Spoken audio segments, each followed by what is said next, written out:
what's the creepiest thing that's ever happened in your house apartment?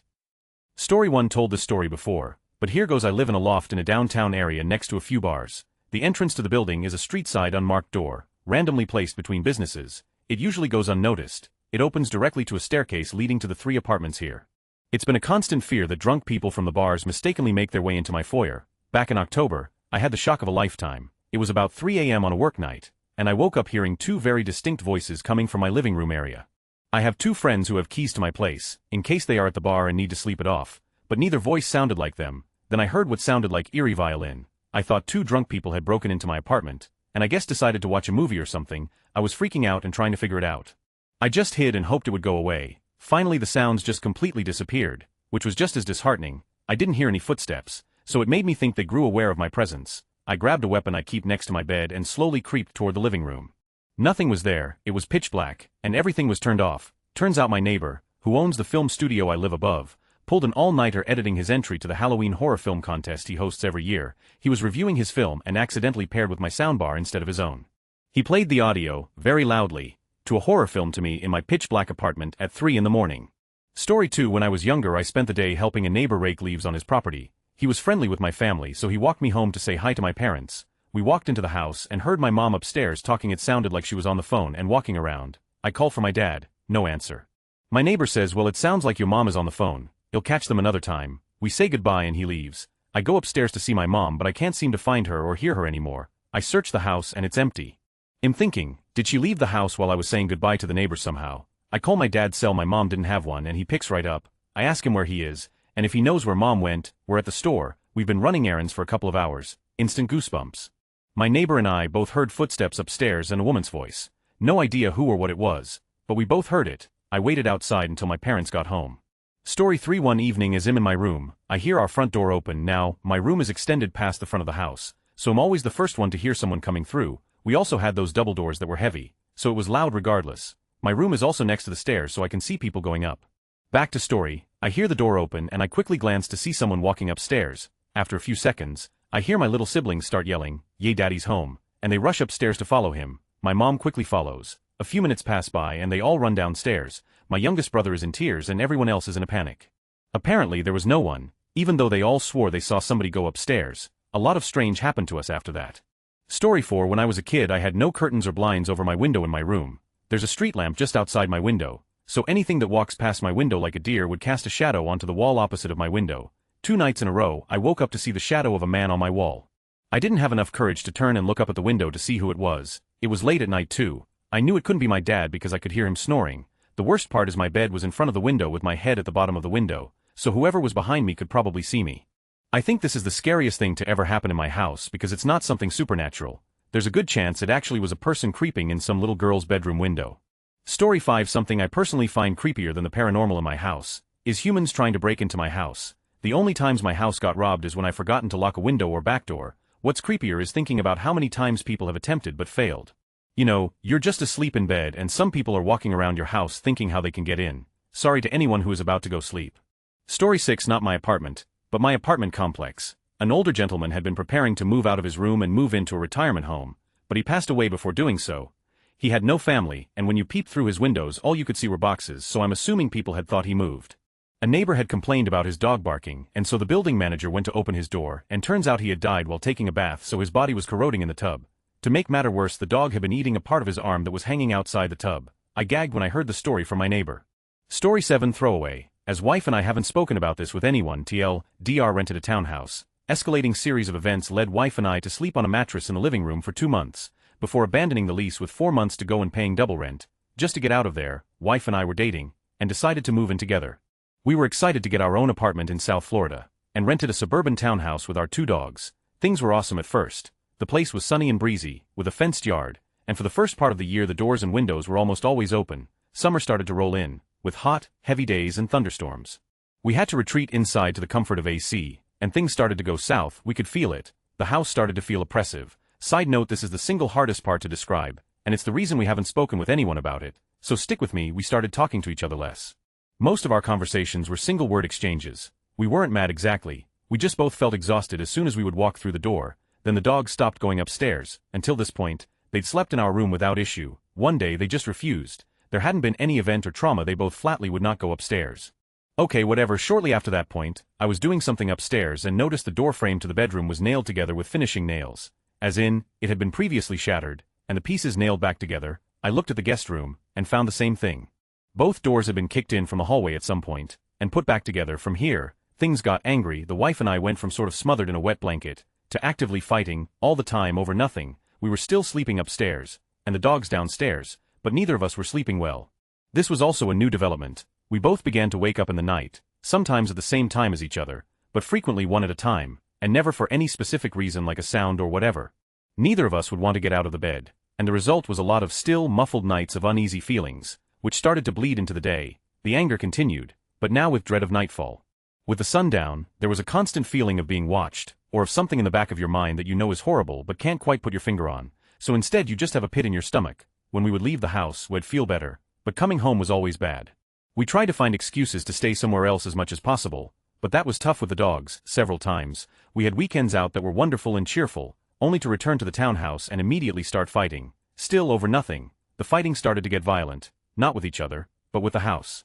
Dishes were broken on the floor, glasses thrown against walls, doors slammed hard enough to knock pictures free from frames. It was from both sides. Both of us were the aggressor. It was bananas. I woke up one night to find a young black boy, as an African American, though I don't know his actual heritage, in the bed. He was probably 6 or 7, dressed in jeans and a red t-shirt, and when I sat up, he also sat up, then he vanished. At this point, neither the wife or I were sleeping much, so I chalked it up to that. However, it was the impetus to sit down and talk about whatever was happening to us. It was the first time either of us acknowledged that something may be up with the townhouse. We agreed to try sleeping downstairs that night, and both managed to get a bit more sleep. The sense of dread was still there, but less on the floor of the living room. It may just have been that the doors were in sight, so an easy exit was possible.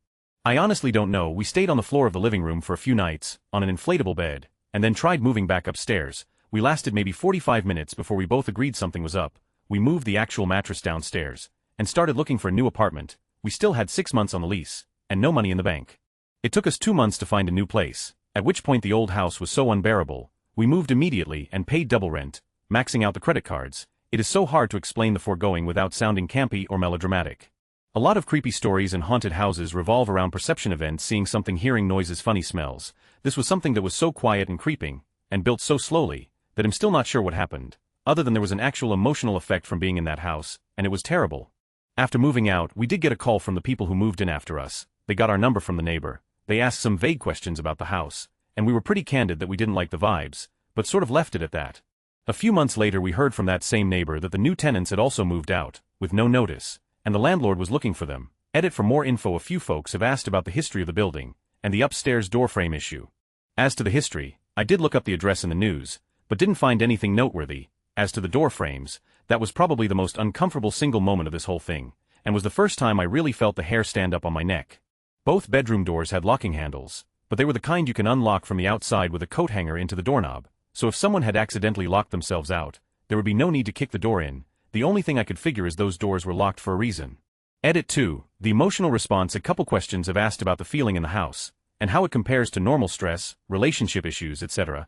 I tend to get hangry when I'm hungry and angry, like irrationally mad at nothing because I haven't eaten. Being in the house was that feeling on steroids all the time, mixed with that feeling you get when you suddenly want to sprint up a flight of stairs from the basement, mixed with a sort of depression and hopelessness. It's not like any emotion or situation I've felt before or since. Story 8. The father of the family that lived in the house before us caught on fire and burned alive in our basement. The wife went nuts, moved across the street to keep an eye on the house, then one day invited a young lady over and stabbed her to death. Our house fell haunted as. Story 9. When we first moved in, we found a bunch of drugs and syringes hidden in a hole in the floorboards of a closet in one of the bedrooms.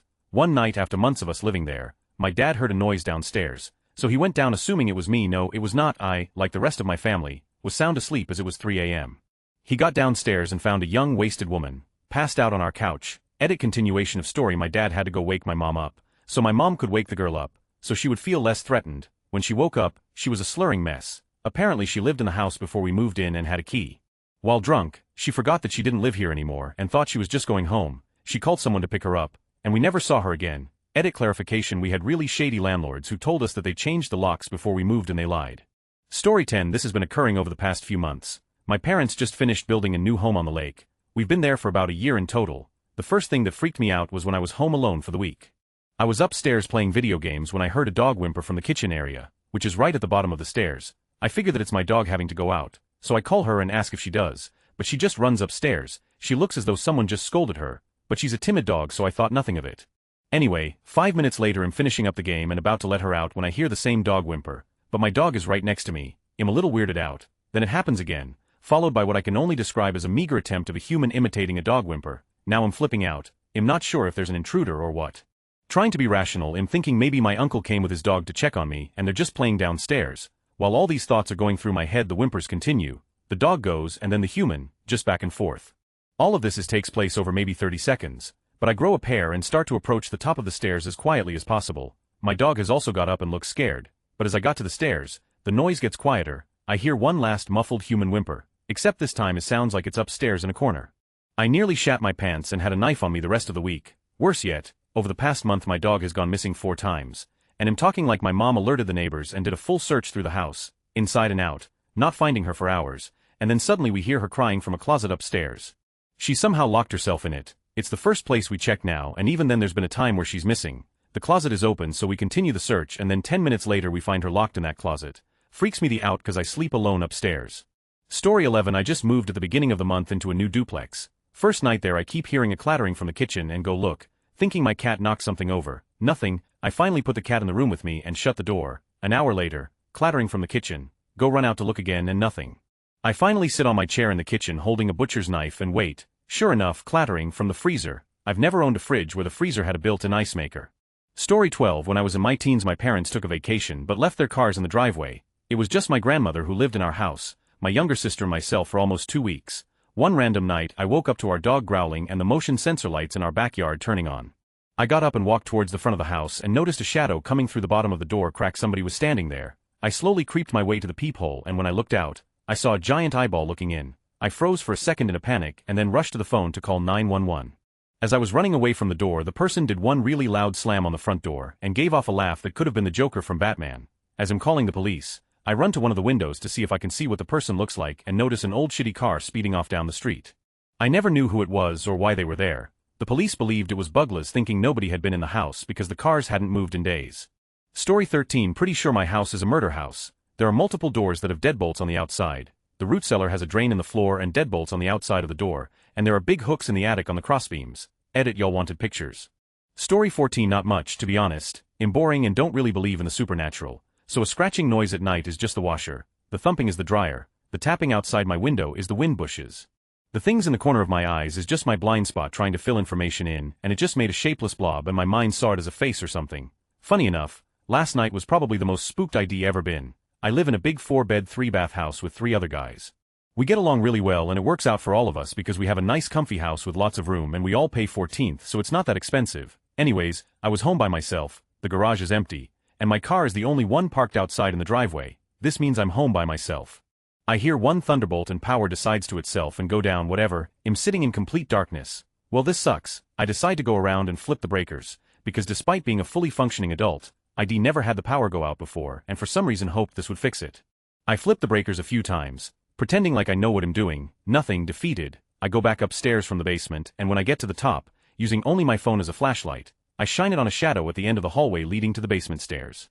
One of my roommates who couldn't be home because his van was missing from the garage turns around, points at me, and makes a guttural hissing noise. I just stood there stunned for about 4 seconds as he made more mouth noises and pointed at me. Finally defeated, he says, "Come on man, you're not afraid of anything.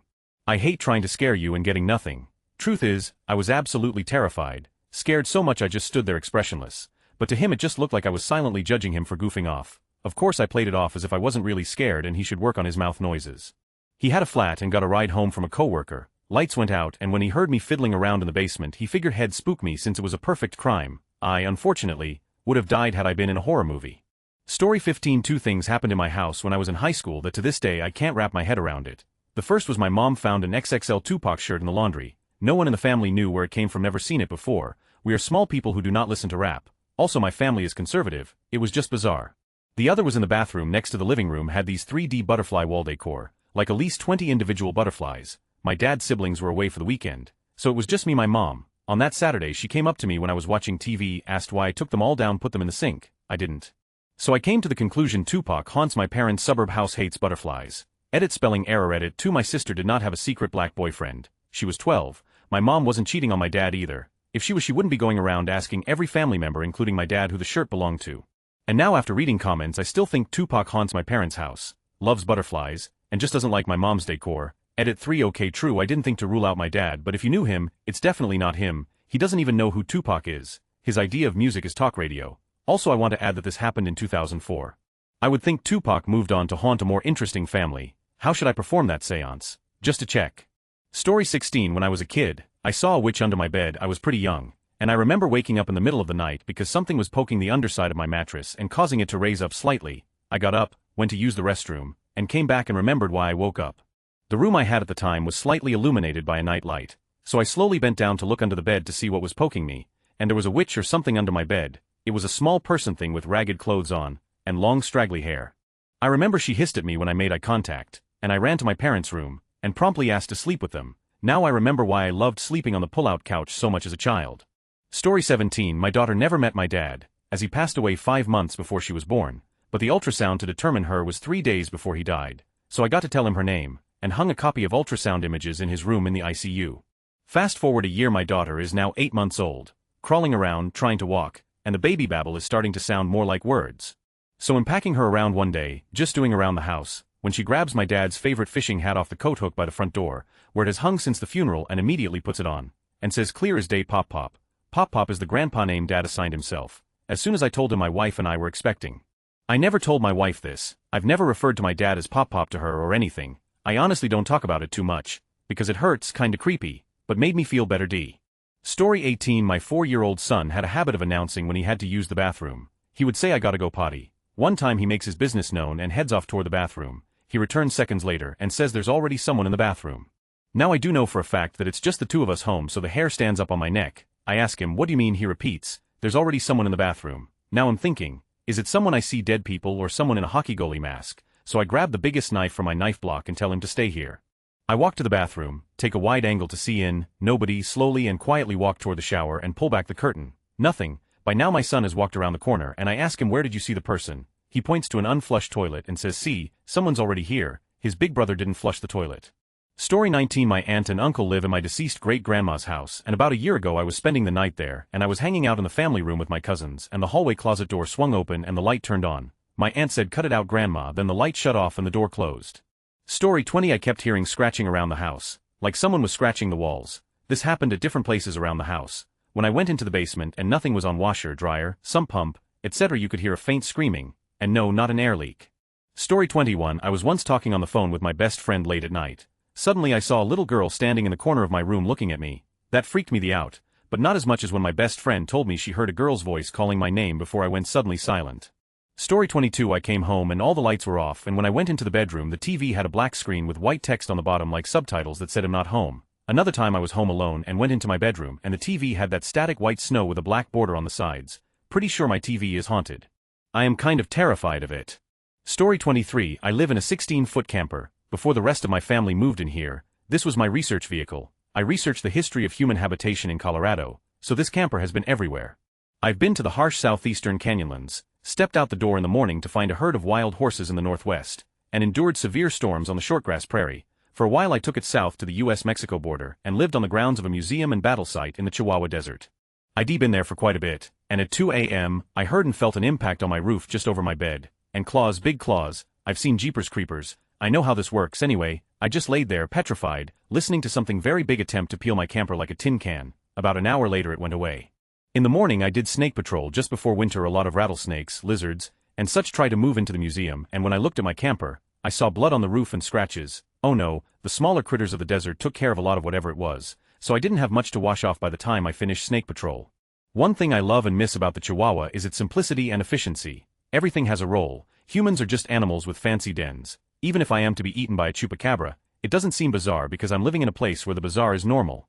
So I went to bed that night and the next without much worrying about my imminent demise. A couple of nights later it happened again. 2 a.m., thunk, claws, scrabbling. Jesus. This thing spans the entire width of my camper. Claws scrabbling, me terrified. Thing goes away an hour later. Blood on my camper roof. The next night, thunk, claws. My camper roof being pummeled, weird sounds, and then thunk on the other end of my camper, claws coming closer to the roof over my bed. I ran out the door frantically unlocking my truck. From the safety of my truck, I looked back at my camper. the male owl looked on from my roof as a female owl devoured his furry, very dead offering. He lived in the water tower, she lived just across the border near a feedlot. My camper roof was the only patch of white within plain view of her community. Had been demonstrating his ability to hunt and kill for a week, bringing half-dead prey to the roof, letting it escape over and over and pinning it down over and over. Finally, on this night, he wooed her. It was so sweet. I never minded cleaning up the blood after that. It only lasted another week and then I saw them together at the water tower. Story 24. In one of my childhood homes, the previous owner's son told me there was a myth that an old lady, the original owner, died in one of the bedrooms, and they found her days later when we moved in. I chose that room as mine because if I didn't sleep there every day, I would be afraid to enter. The floors were hardwood and original. There was an odd stain in one section of the floor. I figured someone accidentally used too much stain. Beyond that, the room was perfectly normal. For years odd stuff happened in that house. I would come home alone to find every door perpendicular to its frame. Lights would flick on and I'd hear two people having conversations when I was supposed to be alone. I'd check to see if my parents came home early from whatever, only to find the room was empty and the lights turned themselves on. This happened to my other family members as well, not just me. Once my father called me at school and asked if I was at home because he heard voices, and he was the only person home. We all figured we were just going crazy. The creepiest of all was years later. I was watching a show called Taboo, where they discuss odd jobs and stuff. One was about the guy who cleans up after crime scenes. Lo and behold, he's cleaning up the stain a body leave behind on hardwood after sitting there a while. After he was done, the floor was left with the exact same stain pattern I had in my room all along. That made everything that happened in that house a bit more unsettling. Story 25 was home alone. Very clearly heard something pretty heavy fall over. We have cats, so I figured they had knocked something over again. Walk around the house to go pick it up and nothing was out of place. Noped back to my room and put on a Disney movie and slept with the lights on. One of the cats is always getting on top of the bookshelves and looking up at the ceiling and talking, meowing in the same way he asks for attention from us. Story 26. A little late, but this happened a few weeks ago. My cat was getting on in years and her health was failing. We all knew it was only a matter of time. We had this cat for 17 years, and every single day, she would meet me at the door when I came home. One day, I came home from work and as I pulled into the driveway, I just felt this sense of dread wash over me. I come into the house and my cat isn't there to greet me. I knew she was gone right then and there. That in itself was heartbreaking, but there was another feeling that I've had some trouble defining. It was the first time in my memory that I'd ever felt my house to be completely devoid of all life, if that makes sense. I'd always had this cat, therefore, I'd never been completely alone in my house. It felt so wrong. I found her under the couch. I can't say for certain how long she'd been gone, but I don't think it was longer than a few minutes. I went outside, sat in my driveway, and cried until my dad got home. I couldn't be in the house alone. It may not be as spooky as some of the stories here, but it really shook me up. A few nights later, I was moving out. This was planned. It was just bad timing and my mom stayed the night with me in my new place. I saw my dad the next day and asked how he slept. He said he'd barely managed to wink because he couldn't help feeling this abysmal loneliness. It lingered for weeks. There's a foster cat in their house now, and that helps, but I have been wondering if it will ever feel quite the same again. Story 27. A lot of things in my parents' house would just disappear, for weeks or months and then turn up in some obvious place. We thought it was maybe the maid who came once a month just sweeping stuff into drawers, but she didn't come for about 6 months and stuff still disappeared, showed up randomly. It was never anything big, usually something like one of the cooking spoons, a piece of clothing, or a toy. Story 28. My girlfriend went out of town for the weekend, so all my friends came over for a night of games and alcohol. A few days later my so opens the oven to make dinner and found a baked cake in it. No dirty dishes, no mess, no explanation whatsoever. To this day none of us know how it got there. It's not a creepy ghost story like some here, but it is the biggest mystery of my life. And no, nobody was drunk enough to forget baking a perfect cake, cleaning the dishes and putting everything away. Story 29. Ghost cat. Years ago my ex and I moved into an apartment. Not long after we moved in, we were lying in bed at night talking when we felt my cat jump onto the bed. So I called her name and looked down at the foot of the bed expecting to see her derpy face, except she wasn't there. I was really confused and wondered if I was imagining things, but my ex had felt it too. We were staring at the foot of the bed when we felt what definitely felt like a cat walking across our legs. Then I called my cat and she came wandering in nonchalantly from the other room. So it wasn't her, we didn't feel it again. I was super surprised by the whole thing, but I wasn't exactly scared. I'm still certain there was a ghost cat that was lonely and just wanted to be around people. Story 30. A few weeks after our daughter was born we had a really hard night with her not settling. She was in her basket beside our bed and her brother 3 was in his bedroom. She finally fell asleep around 5:30 am and our son woke up shortly after. We could hear him singing through the baby monitor which we still used on him as had begun sleepwalking. We were both lying in bed silently listening to our son when a female voice on the baby monitor did a loud shhhhhhhhhhhhhhhhh. My so leapt up and ran through to our son's room and I heard my son ask Daddy, "Who was that?" He told him it was me but our son insisted it came from the foot of his bed. Since then we've both heard what sounds like someone walking up the corridor when everyone is in bed, and I've experienced a strange feeling where if you leave the flat and have to go back in for something, the atmosphere changes from happy family home to terrifying. If I do forget something after going out, if it's not absolute essential, I won't go back in. Story 31. Not me, but a friend of mine used to babysit for this family, and apparently a homeless man had lived in their attic for about 6 months, and would come down at night to get food. The only reason he was found out was because a repairman went into the attic to fix something.